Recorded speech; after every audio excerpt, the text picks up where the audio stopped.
Hey, Ethan. Hey, Dad. Good to see you, pal. You too, buddy. I want to play the power differential game with you. I do this in class sometimes. Okay. Here's how it works. I like games. All right, you're the employee. Mm-hmm. I'm the manager. This is accurate for our situation. It is accurate, but we're going to have a little conversation here. Our topic today is one-on-ones, so here's a conversation from our one-on-ones. Here's the game. I'm going to ask you some questions. You need to answer my questions in a way that makes you feel safe. In a way that makes me feel safe. Keep yourself safe because there's a power differential here, right? So Yeah. you got to be safe.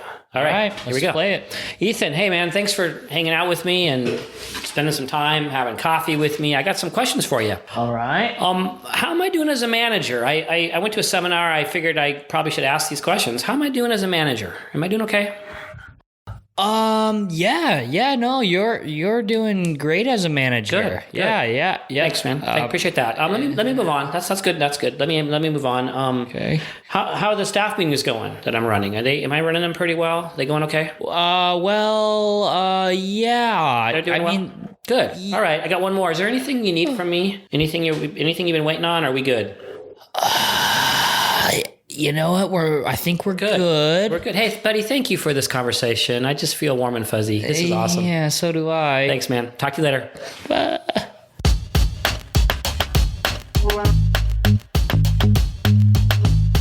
This sounds like a stupid question. Probably is, because, yeah, go ahead. Skilled managers equals high morale, which equals all that cool stuff that you cannot pay for and you can't punish for. When you close off that feedback channel, you are not going to be able to hear the truth. In the first microseconds, your brain can't tell the difference between physical danger and what we call social danger. I mean, I'm pissed off at you. Me specifically? Well, just because you're my boss and all. Employees tend to get promoted until they reach their level of incompetence. Go forward and don't suck. Hey man, that game we just played. Yeah, that was something, wasn't it? It was. You did good. So here's the thing. I know that was role play, wasn't real. But here's a real question for you. How did that feel when I was asking you those questions? What was going on inside of you? Tension.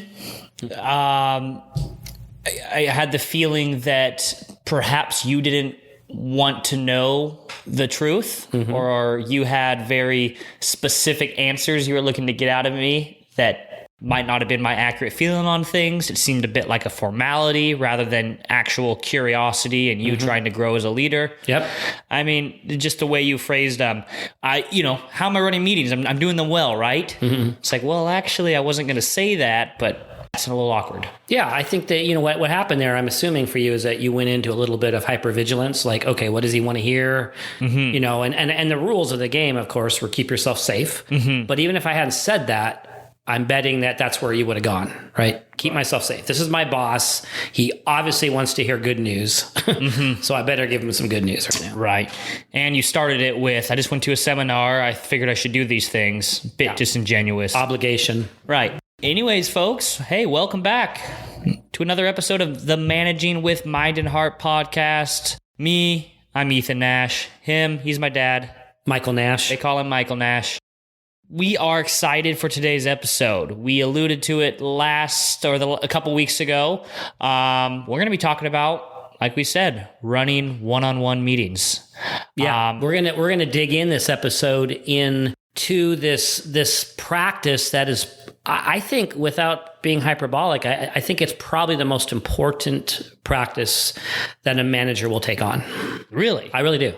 You'll see as we go through this episode, but there are so many goals that get accomplished and so many of the things that you need to be doing as a manager that can happen right there in this regular scheduled one-on-one conversation with your employees.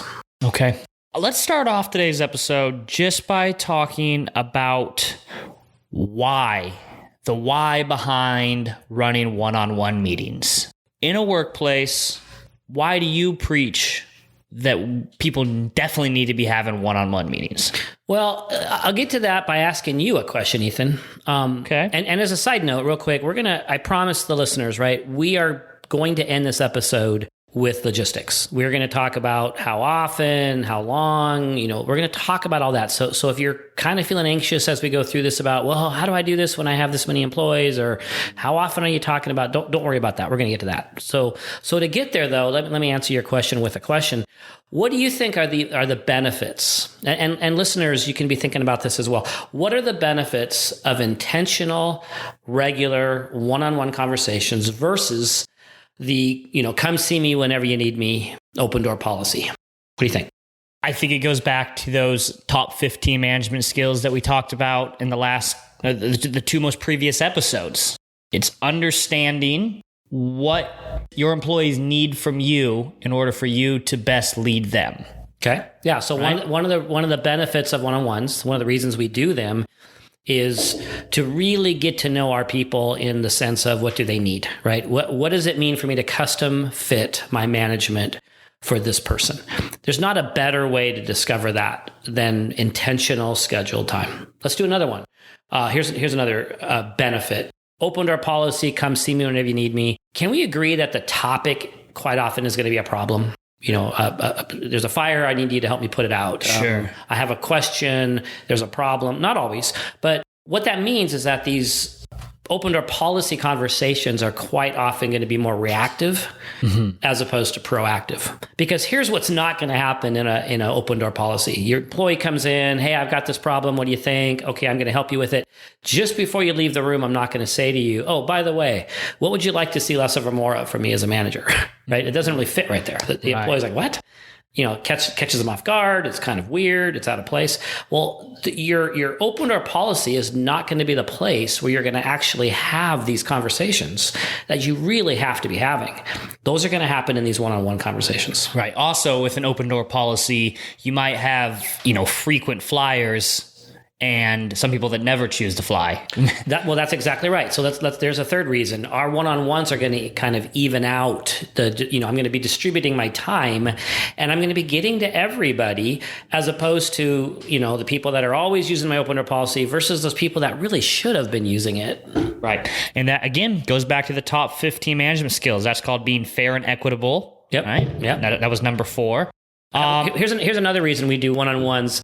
By the way, side note to this, I am not saying to not do open door policy.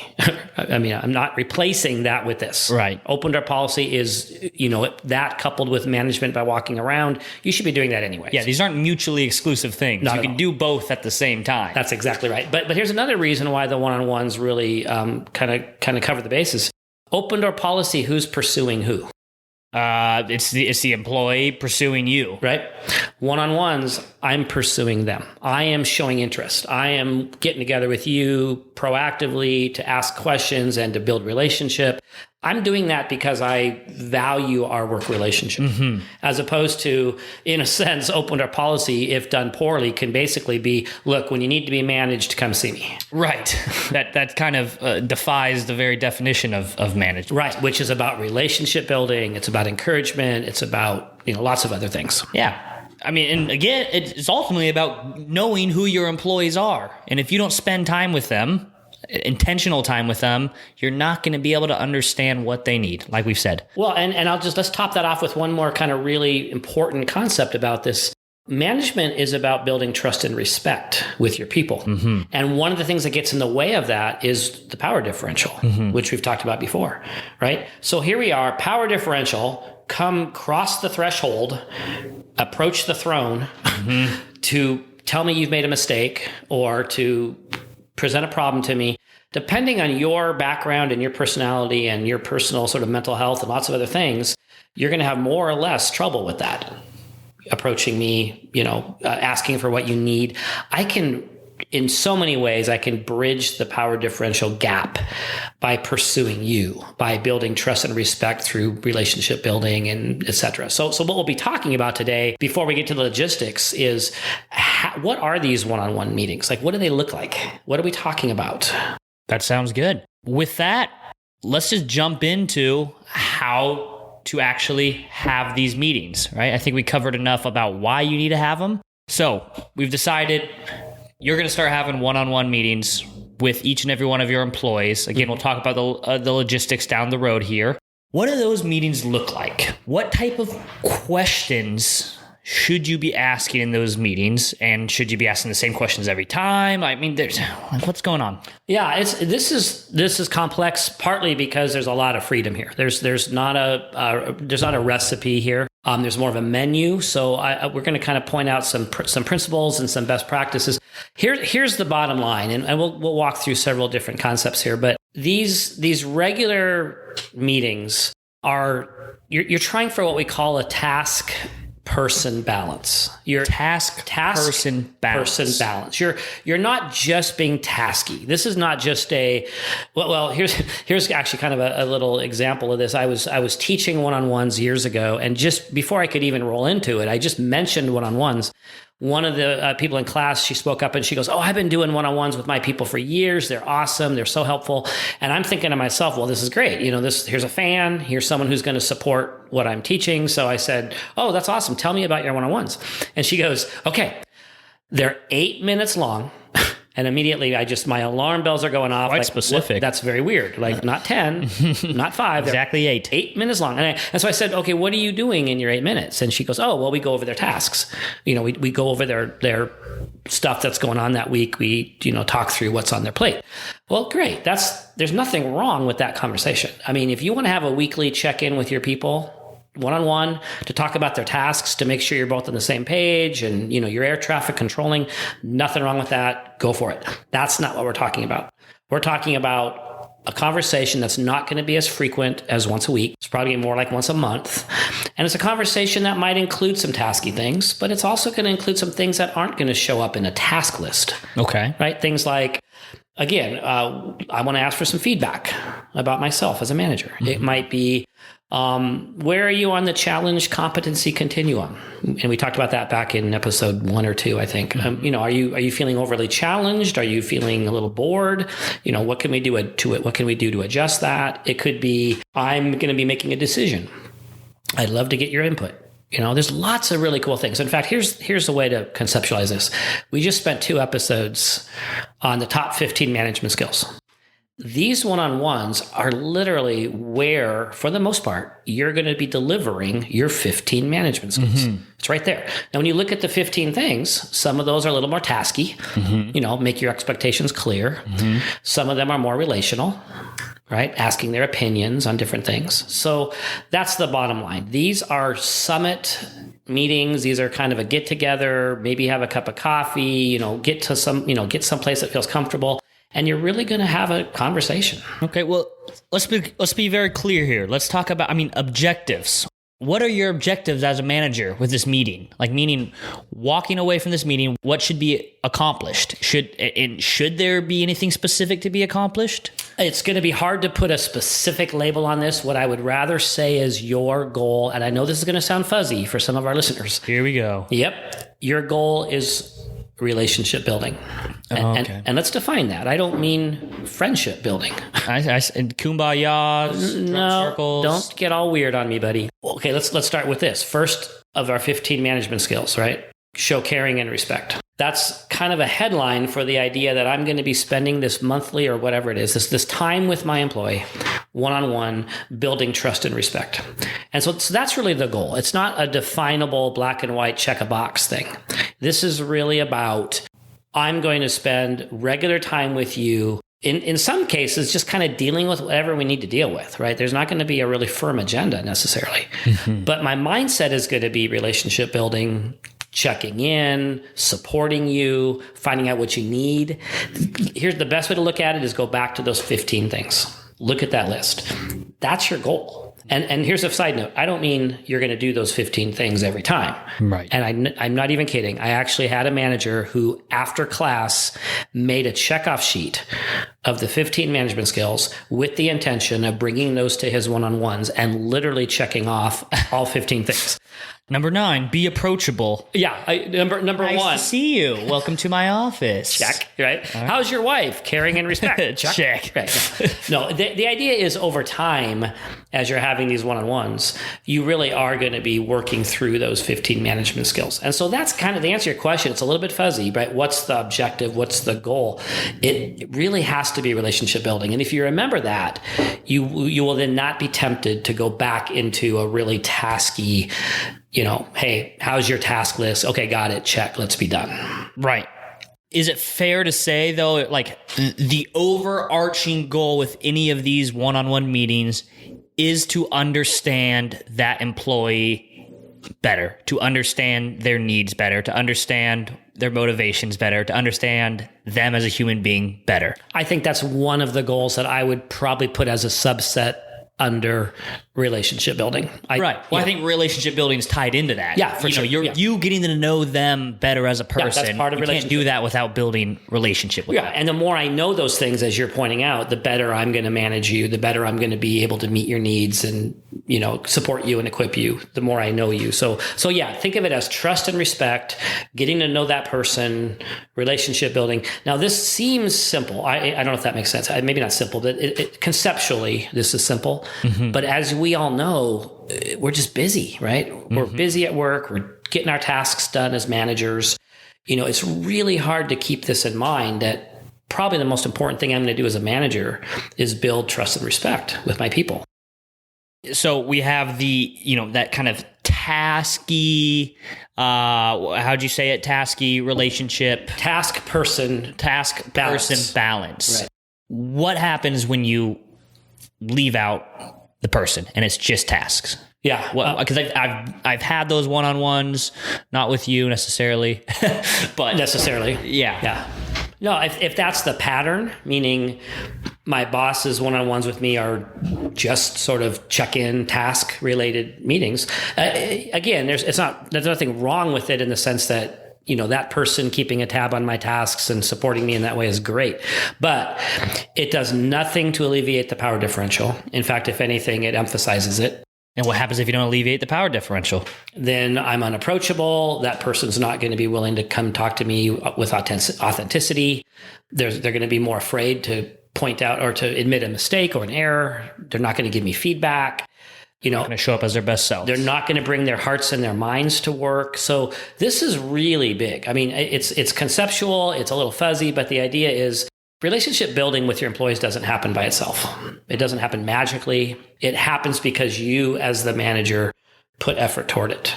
And one of the best ways to do that is to kind of build into your culture in this department or in this organization, better yet, managers and employees get together on a regular basis for this kind of check-in. Yeah. I mean, a lot of the organizations we work with, I mean, they've now built this into we as a management team at X company will have scheduled intentional one-on-ones with our employees. Yep. Because they've seen the importance of this and they've seen the benefits of when this happens. Yeah. In fact, we've now worked with companies long enough, we can actually see the long-term results of the morale that gets increased. You get fewer behavior problems, which actually ends up saving you time. Mm-hmm. You have fewer junior high behaviors. People are communicating better, right? Because we're sitting down with people and taking time to communicate with them, right? Yep. The approachability increases so that proactive behaviors show up more often than reactive behaviors. Yep. People are being held accountable to a higher degree, which is huge. So the person task balance, you got to have that. Now, let's dive into kind of more of the nitty-gritties of the how, right? How to have these conversations. What type of questions should you be asking here? That's a great question. We're going to, in these meetings, we're going to be doing a variety of things, asking questions, maybe giving some recognition and thanks, lots of different things we can do. But one of the main ingredients is going to be questions, is you as a manager asking questions. So let's dig into this, because there's actually ways to ask questions that are more likely to get honest authentic responses. So you're saying, so it's not necessarily specifically what questions you have to ask them, although that surely matters, but it's also how you ask those questions, right? Because if you go back to the beginning of this episode, you were asking actually good questions, but how you asked them sucked, Yeah. right? Yeah. Hey, I'm doing a great job, right? Yeah. It's Yeah. like, that's much different than saying, I really want to know how I'm doing with X. Yeah, let's dig into some hows, and then we'll get to, for sure, the actual specific questions, because we really do have a lot of ideas as to what you could be asking. But let's talk about how to form those questions. And there's a couple nuancy sort of tricks of the trade here. You got to end it with a question mark. Yeah, have a question mark. I'm just talking about how to ask good questions. All right, that's pretty simple, but let's get a little bit more complicated here. So avoid closed-ended questions. I'm going to give you 2 principles right up front. We're going to avoid the closed-ended questions, and we're also going to include permission for critique in your question. So let's go back and visit those questions I asked you before. I asked you, for example, hey, how am I doing as a manager? All right. Okay. Number 1, that's a closed-ended question. That's an open-ended question. That is a closed-ended question. How am I doing as a manager? And here's why it's closed-ended. Because we're redefining the definition of closed-ended. Oh, and who gives you the right to do that? I can define whatever I want. Okay. Closed-ended question is a question that can be answered with one word. And that word could be fine. Okay. A closed-ended question is a question that does not invite an actual sentence as an answer. It doesn't require any conversation. In fact, I could end the conversation with one word. How you doing today? Fine.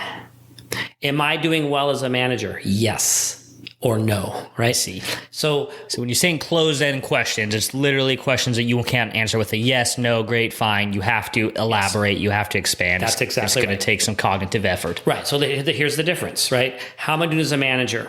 Or what would you like to see me work on as a manager to improve? Now, what I've done, that's the right answer is nothing, because I'm awesome. Here's the thing. The second principle I just gave you, which was include permission for critique. I just did that right there, right? So when I said to you, how am I doing as a manager? I'm what am I hoping for? You're hoping for some ego boosts. I'm hoping for awesome or great, or even fine would be a little insulting. Like, right. I want you rock, right? Mm-hmm. You know that because of the power differential, you're going to be sensitive to this. Instead, what if I made the right answer a critique? What would you like to see less of or more of from me as a manager? Okay. Now, not only is that open-ended, you can't say yes, no, or fine, right? The right answer is a critique. Mm-hmm. Let's do another one. In fact, I'll let you change this question, fix this question. Here's the bad version of it. Close-ended and not including critique. Hey, how are the staff meetings going? Good. Okay. Now fix that question. Yeah, fix that question. Hey, I want to know from you, what about the staff meetings you think is going well? Mm-hmm. And what about the staff meetings that you want to see improved or done differently? Perfect. Yep, that's exactly right. Bingo. You got that one. You could say, if you were running staff meetings, what would you do differently than what I'm doing? Right? Open-ended. It's obviously looking for feedback. I'm looking for critique. Right? Yeah. I mean, folks, this isn't even necessarily intuitive for most people. Like, it wasn't for me at first. It's because your heart is there with asking these questions a lot of the time, but it really is the skill and the tact with how you ask them, making sure that they can't kind of just brush the question to the side, right? And making sure you open yourself up to critiques and critical feedback. Yeah, otherwise they're going to be afraid of the power differential. Let's do one more, because this one actually gets to a really easy. And can I just say one more thing? Yeah. For a lot of us, speaking about myself, these are not the type of meetings that I can just go into and be prepared to ask these questions in the right way. Like, I might have ideas of what I would like to know, but I actually have to think ahead of time of like, how will I ask this question in a way that's not closed-ended? Yeah, in fact, that's a really good point, Ethan. I encourage our listeners, as you think about either starting these one-on-ones or improving them, be thoughtful, take some time ahead of time. Mm-hmm. Even if it's 5 minutes, take some time and think through the way you're going to ask these questions. It makes a big difference. It does. So it matter to them. Yeah, go ahead. So this other example I want to give you is this. The third question I asked you when we were doing the little game was, is there anything you're waiting on from me? Now, what am I hoping you're going to say? I'm hoping you're going to say no, because if you say yes, that's more things I have to do. That's exactly right. Is there anything you're waiting on from me is a close-ended question. Yes or no, right? What are you waiting on? Hey, what are you waiting on from me? What do I still have out? Not only are you asking an open-ended question, you're clearly building in permission, right? What's the assumption? When I say, what do I have out, or what are you waiting on? What's the assumption? Its assumption is I'm not perfect. Right. And there's humility built right into that question. Right. So it's much easier for you to answer that question as an employee, as opposed to, oh, am I going to say anything? He's kind of hoping that there's nothing. So should I just be quiet? Right. And the reality is there probably is stuff that you haven't yet followed up on as a manager. I mean, you're balancing so many things. And guess what? If you ask the question the right way and there really isn't, I bet you're going to feel even better. So there you go, Mr. Ego. It's a win, right? Yeah. Right. So here's the thing. If you're wondering how to change the question to the open-ended permission thing, the word what is actually pretty helpful, right? Are we having any problems with the other department? Well, what problems or issues are we having with the other department, right? So you can actually change a lot, or pretty quickly figure out how to get your head around both these principles, the open-ended and the putting the permission for critique in there, by using the word what as the beginning of your question. Okay, that's good to know. What will fix it all? Well, yeah, lots of things. Like, what would you like to see less of or more of? Okay. So, and that's not going to fix every one of these questions, but bottom line is ask the question open-ended, put permission for critique in there. A couple more things around questions. Be willing to do the follow-up. What else? Because a lot of times employees are going to get up the guts to give you one thing, right? So what are you waiting on from me? We'll just role play this, but what are you waiting on, Ethan? Anything that what do I have out that you're still waiting on? I need you to finish that article for the upcoming newsletter. Oh, you're right. You know what? I'm going to put a note on that. All right. What else? Anything else? A raise. All right, I think we're done here. Okay. No, okay. So what else? A lot of times, here's another really good example. What would you like to see less of or more from me as a manager? Oh, well, I guess I'd like it if you would follow through more. Okay, thanks. Uh-oh. How'd that land? Right. He doesn't want to hear anything more. So no, just keep digging in. Keep digging in. What else? What else are you thinking about? Right. Is it fair to say, so you ask this question, what do I need, or what do you need me to do more of or less of as a manager right now? Yada, yada, yada. They say, I need you to do, finish this newsletter article. Right. Now, with that, is it required that you kind of elaborate on that? Like, oh yeah, let me explain where I'm at with that. Or here's the reason why I haven't gotten that to you yet. I mean, do you need to do that as a manager as opposed to saying, okay, thank you, move on to the next thing? I think the bottom line, and I know, again, this is a bit of a fuzzy concept, but I think authenticity is the right answer. And that as long as the concern about that is as long as that doesn't turn into something that sounds defensive, right? Okay. So if you say to me, again, hey, I'd like you to get that article to me, I could be totally authentic and say, oh my gosh, that completely fell off my radar. I apologize. I'm really glad you brought that up. It's now back on my radar. So there's a very authentic response. I could also say, I know I'm late on this. I want to apologize. I should have told you a couple days ago that I was going to miss our deadline. So again, there's authentic, there's humble. What I don't want to say is, well, I'm just really busy. I haven't got that to you because I got this, right. Now I'm making excuses. I'm being defensive. Yeah, you got to be careful as a manager or as, a person in the workplace to go anywhere that starts to sound like an excuse, especially as a manager, kind of explaining, well, yeah, like you said. Yeah, because there's already a power differential. And now I'm kind of punishing you a little bit for bringing that up. Right. When I start getting defensive. Yeah, and they're not going to be candid with you next time if that's what you do. Yep. So the questions that we've been talking about, these kind of sound a little bit more on the tasky type side until the people type side. Am I reading that correctly? Because you are talking about, hey, what do you need more of from me? What have I not followed up on? Are those tasky type questions? I actually, let's kind of talk about task, person. Again, I actually think they really cover the gambit. I don't think we have to have a stark differentiation between, if I was going really tasky, it would be the questions around your tasks. Right. And let's make sure you're on point. Yeah. Hey, how are you doing with this project? Exactly. And holding you accountable for something and making sure my expectations are clear. Those are great things to do. And those are the tasky side. Almost everything else, it's still work related, but it's about us and you and how we're working together. And that's what makes it people oriented. Okay. Well, here's where I might have a little bit of confusion. Where is the line to draw with asking, personal questions? Because when you said, there's the people and there's the task. When you said people, I was thinking, hey, how's your husband doing? How was your kid's soccer game last week? Yep. How's your dead dog? Things like that. What? I mean, how is your dead dog? He's dead. Sorry, that's definitely not a question you should ask. That's how he is. Okay, well, geez, don't get defensive. That was like the dumbest question I've ever heard. Okay, well, we're all learning here. Okay, so actually what you're bringing up is key, because this happened with one of our recent clients. We taught this concept. We went all through all the kinds of questions you could be asking. And so I thought they had a really good foundation, but they kind of made that same error. And it's probably based on the way we're wording it. We need to be more careful with this. But what they walked away with, at least there was a small group of them, they walked away with, okay, so Nash Consulting is telling us that these one-on-ones have to at least be half personal, like digging into personal questions, which makes us really uncomfortable. And it caused a whole kerfuffle and is that a word? Kerfluffle? Kerfluffle. Yep. Kerfluffle. It is in the Urban Dictionary. It caused a kerfluffle. And because what they were thinking was, wait, we were just taught we have to ask everyone about their personal lives, and that's not what we mean. So let's step back. Okay. Is there some room for asking some of those questions? Yes. Yeah. How's your weekend? Right. How's your dog? Your live one. Yeah. Now, okay, but are you saying some of those should be built in?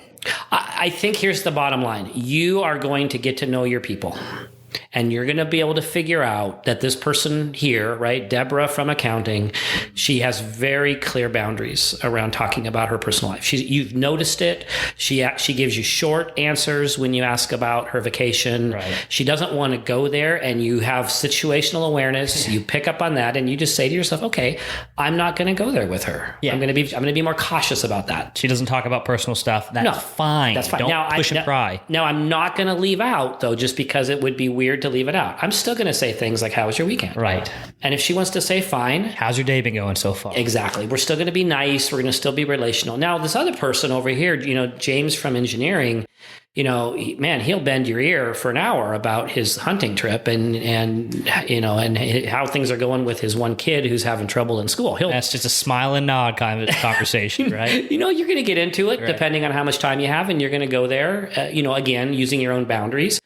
Bottom line, there's not a hard and fast rule about how much time you spend on that. I think it's wise to be curious and to be very cautious and conscientious of people's boundaries. Right. And be conscientious not to spend like the whole meeting there. Yep. Right. Because I've had a manager like that. It's like, I'm a fairly open person. She starts asking, how was your weekend? How did the game go that you went to? Next thing you know, an hour is done and we've just been talking about the weekend and kicking the can. Yeah. Doing what? I said kicking the can. Kicking the can. Yeah. Instead of, kicking the... Kicking the can. I don't even think I don't know what that means. I'm PGing it up for people. Okay. But yes. All right. So let's go back to this. So that stuff there, the personal, like how you do, how's your weekend, etc. Let's call that, 5 to 10%. Let's give that, if that, 2 to 5%, 2 to 10%. That's what that is. The rest of the 90%, we're in the land of work here, and that's still going to be people related. Mm-hmm. It's not just tasks. It's things like, let's talk about your in your job. Let's talk about the autonomy that you have and that you wish you had. Right. So where are some areas where you'd like to have a little bit more control? And have me maybe do less checking in. Let's talk about that, right? Here's another one. I mentioned this before. Let's talk about that balance between you feeling challenged and you feeling competent. Where would you put yourself along that line? Are you feeling very, very competent and therefore kind of bored? Are you feeling very, very challenged and therefore kind of frustrated? Well, where would you like to be? Okay. And how can I help you get there, right? Now, these are tasks, yes, but they're also people, right? It's relationship. Okay. Thank you. Yeah, it's useful to kind of help me parse out the difference there between talking about their personal lives and talking about them as an individual, as a person in their workplace. And maybe we'll get to this a little bit further down the road here, but I have been in situations where I go to these one-on-one meetings and bless their heart, they're doing the right thing. They're having one-on-one meetings. You're halfway there, right? But it was kind of the same questions being asked every meeting. And I would have one, once a week. And it was like, okay, so, where can I do better in X category? It's like, well, you asked me that last week, right? Are you, they start to come across as kind of a bit insecure, and which isn't necessarily a bad thing. And I know I'm rambling on here, but, how do you address that? Yeah, no, that's really good. In fact, what I recommend that managers do is create a list. And we actually do this in class. And it's an exercise that you can do on your own or you can do with a management team. Spend some time just brainstorming all the different kinds of questions you could ask. And we're going to do that right here, in fact, right in front of you, because I think this would be really worth it. Oh, yeah. Because what you can do then is you can have a whole bunch of, like a whole repertoire of things to draw from. And when we finish our class, we actually end up with more than a year's worth of one-on-one conversations in people's notebook from the workshop. So so the idea is, let's not create some kind of template where you're asking the same thing every month. Let's shake it up. Let's mix it up. So let's take some time on this right now. Let's kind of talk through, and we're only going to cover a little bit of this, but let's talk about some of the questions you can be asking during these one-on-ones. Okay. So I've already given you some of the freebies, right? We've done, staff meetings. What would you like to see more of or less of? How would you like to improve staff meetings? We've talked about asking for feedback. What would you like to see more of or less of from me as a manager? And I like the way you threw in there, what am I doing well? What would you like to see me do differently? We've talked about the challenge competency continuum. What are you still waiting on from me? What do I have out? What have I missed? Let's add some new ones. What's something that makes you excited about coming to work every day? And what's something that gives you a little bit of heartburn about coming to work? In a sense, I'm asking, what do you like about your job and what do you not like about your job? Now, I threw this out to a group a month ago, 2 months ago, and someone said, I never ask those kinds of questions, the negative part of that, because I'm afraid of stirring up negativity. Right. I don't ask questions that I don't want to know the answer to. Yeah. Or the idea that I'm somehow going to make you negative by making you talk about something that you're already negative about. Well, guess what? That negativity is there whether you address it or not. That's exactly right. In fact, right. Addressing it probably takes the power away from that negativity a bit. Well, the fact is they're probably already talking about this somewhere. Right. With other people. So Not with you. Not with you. Yeah. Right? Who could maybe do something about it. Right. Yeah. So it's better that they talk about it with you than other people anyways. Yep. How about your career goals? I think you mentioned this maybe in a previous episode. Where do you want to be, right? What do you want to be doing in 5 years or 10 years? And that could even include even more currently, what are you doing now in your work, in your tasks, in your job that you like? What are you doing that you don't like? What are you not doing that you wish you were doing? Right. Or another way to maybe say this is, hey, when you're at work, in what situations are you having the opportunity to do what you are best at doing? And on the flip side, hey, what situations do you feel like you're doing something that you're just not, either don't like to do or just don't feel good, not feel competent to do? Yeah. What roadblocks are in your way? What's keeping you from doing your best work? Is it some of our bureaucracies? Is it a skill issue? Is it a lack of training? Is it other people? What's in the way? Yeah. I really like the magic wand questions. Those are my favorite kind of questions, because you can really gauge, where somebody or what somebody wants to see improve, right? So, hey, if you had a magic wand, how would you change this culture? What about this culture would you just poof, it would change overnight? Yep, that's good. Right? And I know that's kind of thinking big and things that you might not be necessarily able to change right away, but you're understanding, where this person is coming from. Yeah, that's really good. I love that. If we had all the money in the world is another magic wand question, right? What equipment would we have, or what trainings would we offer? What do you need from me? What kind of support and advocacy do you need from me for you to be more successful, or for you to feel like you have everything you need? That's another great question. Okay. Well, shoot, I'm running out of questions right now. Yeah, there's top tons of my of head. this. Again, let me just encourage our listeners to spend some time with this. You can ask questions around accountability. You can ask questions around culture. You can ask questions about their future. You can ask questions about the relationship, the functioning of the organization, what's working, what's not, how we can improve relationships with that other department over there. How can we improve our customer service? Tell me about the morale. What's your take on how people are feeling about being here? What attracted you to this job? And, did it turn out to be everything you hoped? And if not, where are the gaps? I mean, literally we could spend hours right now. We won't. I promise you guys we won't. But so many things we could talk about in these one-on-ones. I mean, the bottom line message here is that there are tons and tons of questions that you can ask and ways you can ask them that, you really don't need to repeat the question week in and week out. Right. Now, that's not to say that you shouldn't follow up on the questions that you asked in the previous weeks. What would you like to see different here in the next month or so? It'd probably be good a month or so later. You ask, hey, have you seen change in this area, or where has there been a lack of change in this area? Yeah, this is going to seem like a really practical statement, but show up to these one-on-ones with something to write with and write on. And I kind of recommend, this is just maybe a nuance, not opening up your laptop and typing. There's a psychological barrier that you create right there between you and that person. I know it sounds old school, but maybe show up with a notepad or an iPad. That's even a little better than your, open laptop. There's something psychological about talking to your boss while he's typing or while she's typing. But write stuff down, because you're absolutely right, Ethan. When you ask that question, for example, about staff meetings, and then you start practicing that thing they suggested, it would be a great idea to circle back and ask them their thoughts, right? Another way to follow up is say, hey, I'm glad we're talking about this.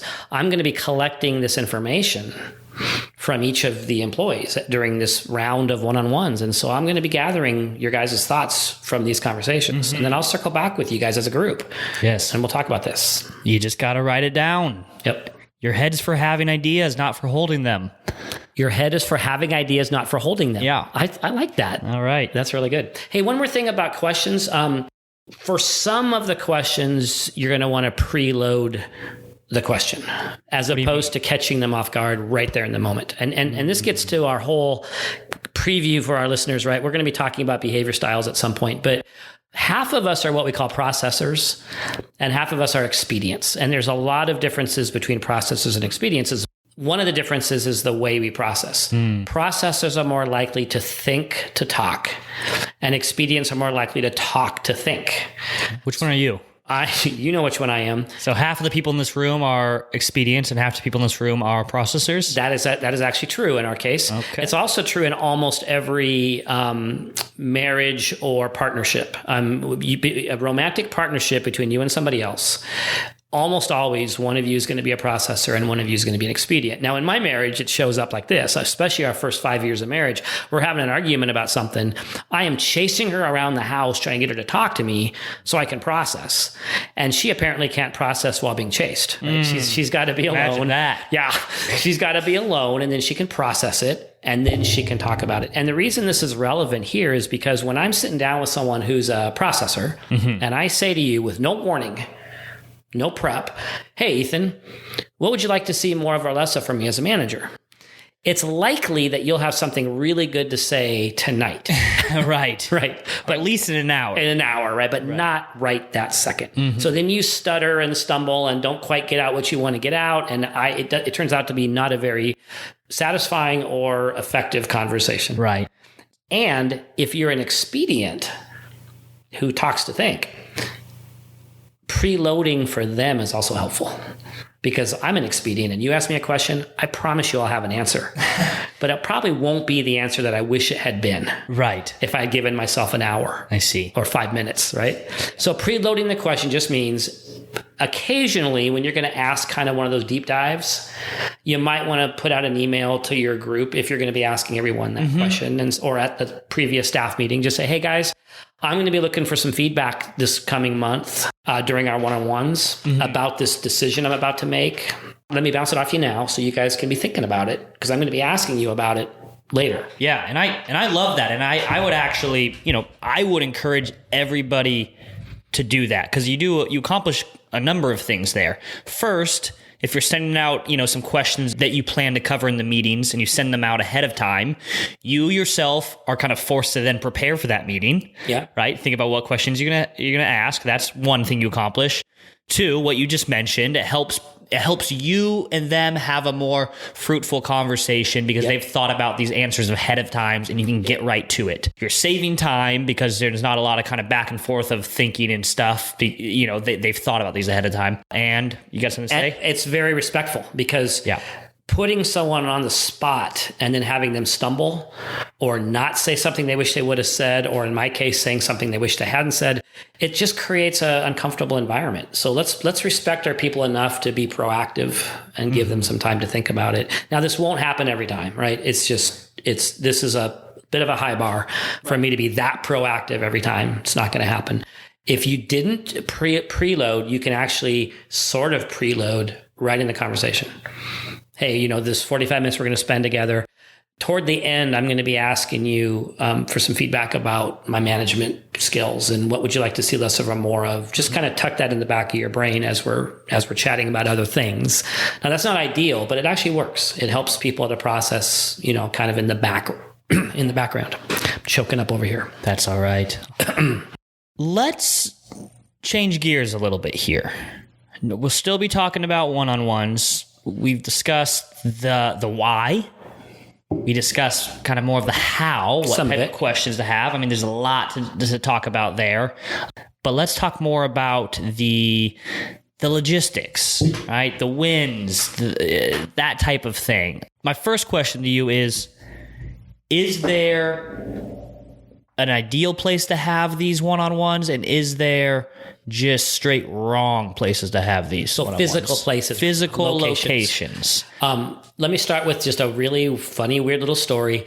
This was the accounting manager who went to one of his accountants. And you got to remember what accountants do all day. They basically sit, in this case, in a cubicle all day long. And the manager says, he's trying to be creative. He goes, hey, you know what? For our one-on-one this afternoon, let's go for a drive. No. Yeah. And the employee said to me later, he's like, I thought he was going to say, bring a shot. It was like, this is scary. Yeah. What do you mean go for a drive? We don't drive together, right? Yeah. Talk about an awkward one-on-one meeting. Awkward. Yeah. So no, there's not a really hard and fast rule. There's some obvious principles, like keep in mind that your definition of privacy may not be the same as the definition of the employee. So Christy and I, my wife and I, we have very, very different definitions of privacy. I can sit in a restaurant with people all around me and I can talk about the most sensitive stuff to her and she is appalled. She just kind of can't do it. She freaks out. She, on the other hand, she can't talk to me about anything personal when there's anybody in the room practically. So, she and I have very different sort of boundaries around privacy. So one of the bottom lines here is, if you're kind of working in the cubicle world, you're not going to sit and try to have a one-on-one with somebody in their cubicle.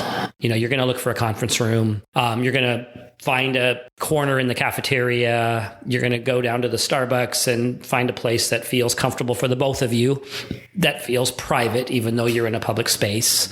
So just feel that out with the other person and decide. Your office is fine.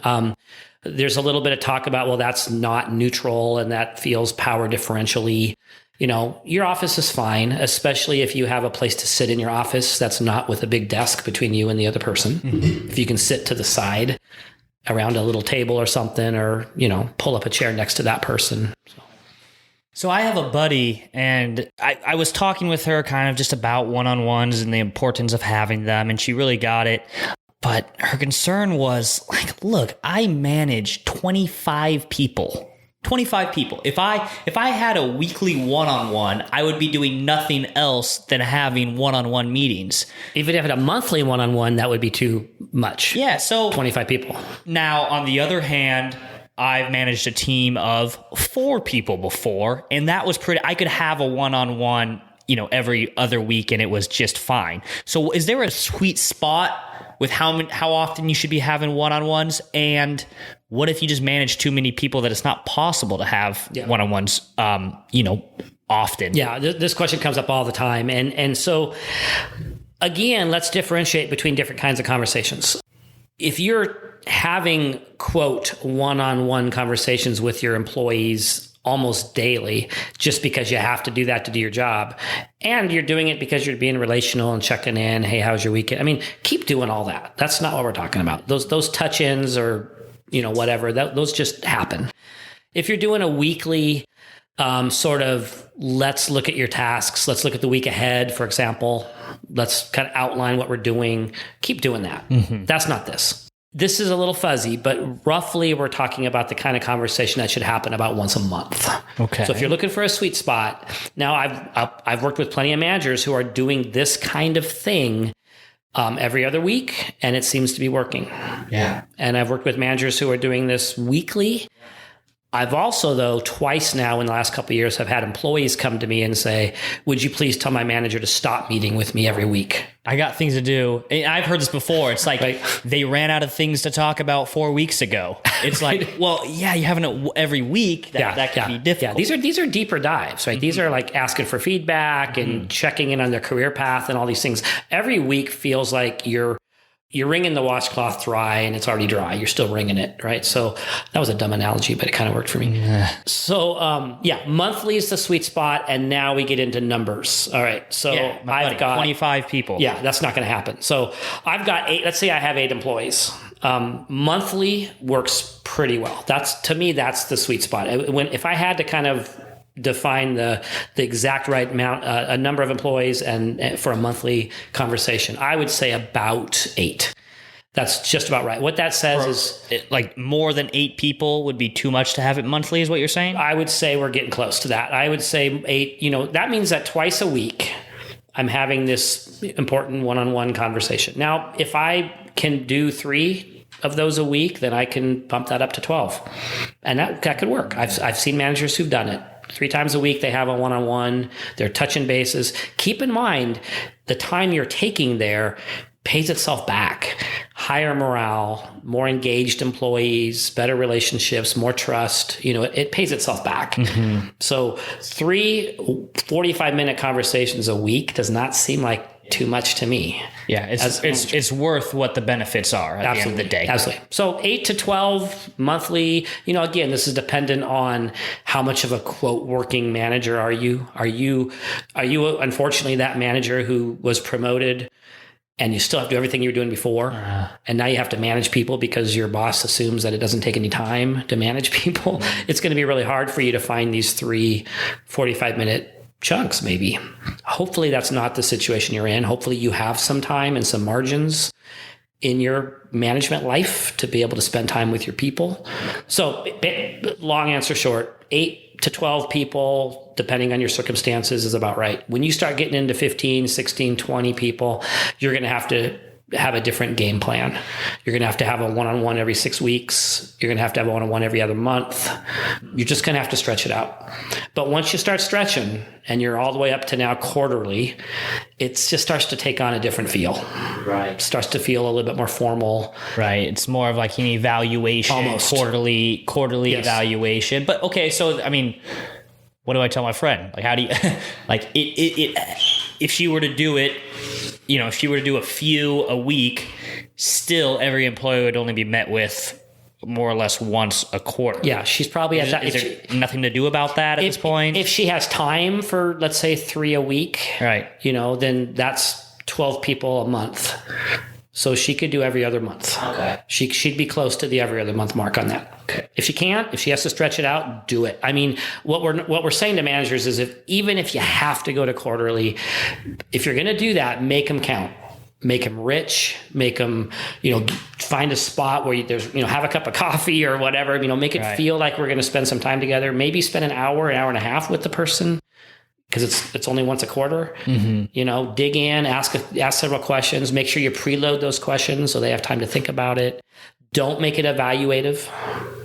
Don't make that a meeting where you're critiquing their performance. Unless it's evaluative about you as a manager. That's what I mean. Yeah. If it's you critiquing the employee and you're only meeting month or quarterly, they're going to have this feeling pretty soon of, it's the principal's office once a quarter. Okay. And that's going to destroy the whole spirit of what you're trying to do here. So obviously we don't have any hard or set number as far as how long each one-on-one should be. Yeah. But what is obviously too short and what is obviously too long of a one-on-one? How about 8 minutes? 8 minutes. Okay. Yeah, maybe 9. Go up at least 8. to 10 minutes, right? Yeah. I mean, I think, setting aside 30 minutes, 45 feels safe to me. That feels about right. And you're going to know your people. You're going to know your time limits. You're going to be able to, set this up based on what works for everybody. But I think if you're trying to do, what I've heard sometimes, these 15-minute meetings, how do you check in and ask the question and give them time? And by the way, what we haven't talked about yet is they might come with their own agenda. I hope they do, right? I mean, you make them help them know that these one-on-ones are for them. They might come with their own topics and their own questions. And so this 15-minute thing is going to feel rushed, and it's not going to feel very open or warm, or it's going to feel like you're checking a box. So I think building in 45 minutes, an hour, 30 minutes, again, you're going to have to base that on your experience and your situation. Now, we're starting to get a little short on time here. How much time do we have left? We should probably wrap up here in the next 5 minutes or so. We're moving in on an hour. Oh, wow. I have one more question, though. Having one-on-ones is not necessarily a norm in all workplaces. And it may not be a norm in your workplace. That doesn't mean it can't be a norm for your specific team that you manage. My question to you is, you're a manager and you haven't been doing one-on-one meetings. You would like to start doing them in the format as we described here. How do you roll that out to the team without making it seem weird? Because it would be weird if, all of a sudden my manager says, hey, I want to have a one-on-one with you. What I do. It's like, okay, bad news is coming my way. Right. What's just the best way to roll this out to your team to make it seem authentic and make it, clear that you're doing this so you can help them? Yeah, it's great. What you don't want to do, and it's exactly what you said, is just start setting them up, because you're right. People are going to make up all sorts of crazy stories about what this is about. Right. So you sit down with your group and you just say, hey, here's what I want to start doing. There's lots of reasons. I have questions for you guys. I want to get to know your world. I want to be helpful to you. I want to know where I can advocate for you. I think it's going to be really good for us to connect on a regular basis. This is a time for you as well to come and bring your questions or your thoughts or your ideas. It's kind of it's a summit. It's casual. There's not a form. We're not keeping track. We're not making minutes. You're not signing a form. This is us building relationship, checking in. So I think the word authentic was the answer, right? Explain really what this is about. Get them on board, help them understand. Now you're going to have some folks possibly who are going to be resistant, right? Well, I don't really want to do this, and I don't need it, and I just would rather do my job. And I know this sounds a little tricky, but I would recommend that you don't let those folks off the hook. That you kind of prove to them through the practice that it's valuable. And that it's going to, in the long run, be a plus for the team as opposed to a minus. Yeah, and my thought here is really just harping on authentically explaining why you've decided to do this, right? The why. Yep. I want to see you succeed. I want to see us succeed as a unit. And I've realized that this has been one of the missing pieces that I haven't been delivering on. Yep. We start now. Yep. Can I finish with just a couple quick thoughts about one-on-ones? I know we're out of time. I suppose that's all right. Thank you. Great opportunity to compliment and show some appreciation. I just think about that before you go into the one-on-ones. What is some things that have happened this month, or what are some things about this person's kind of their character that tends to show up and helps us out as a team that I can point out, right? What have they noticed that other team members have contributed? It's another great thing you can do at one-on-ones. What have they noticed that other team members meaning tell on your colleagues. What cool things have you seen your employees, your colleagues do? What am I missing as a manager in terms of opportunities to reward and recognize and show appreciation? What does that do for you?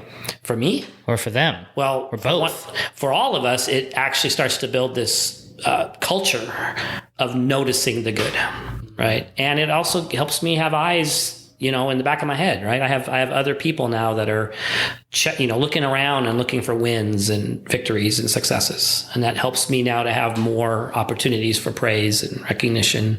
Use this time to ask the employee to help you problem solve. Feel free to bring your problems. I don't mean your personal problems, right? But, bring your work-related challenges that you feel comfortable sharing to your people and ask for their opinions. I mean, again, sky's the limit. There's so many wins and there's so many pluses from having these meetings. I love it. This is good stuff, man. We have a gift. We have a gift? We have a gift. Uh-oh, okay. So I didn't check with Ethan about this, so he might cut this later, but I actually have a digital book called 500 Great 350. There's 350.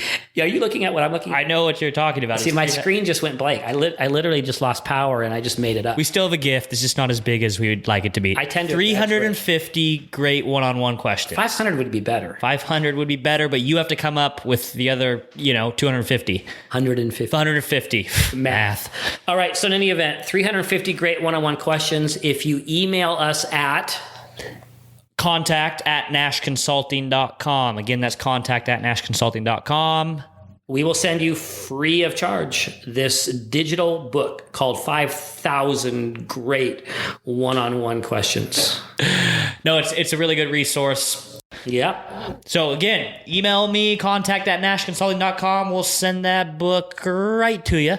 And if you have questions that you would like us to answer, or you have topics you would be interested in us exploring, that's another reason to use that email. Mm-hmm. Absolutely. Anything else? No, this has been great. Ethan, thanks for talking through these one-on-ones. I hope the folks listening out there got something out of this. I do too. All right. Ciao, folks.